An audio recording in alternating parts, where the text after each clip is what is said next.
Hazrat Jarir radiyallahu anhu states that Allah's Apostle sallallahu alayhi wasallam said to me, O Jarir, won't you relieve me of Zul Khalasa, the idol temple of Khatham, called Kaaba Yamaniya?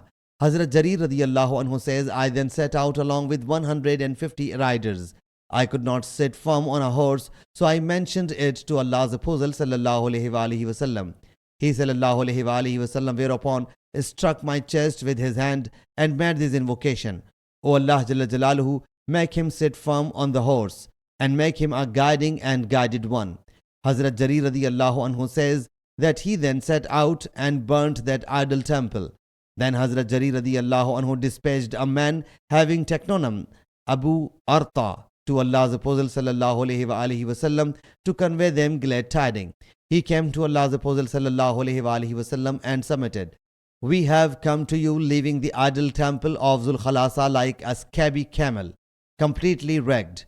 Allah's Apostle sallallahu alayhi wasallam whereupon made invocation 5 times for the cavalry and the infantry of Ahmad's tribe. Sahih Muslim Hadees number 6316.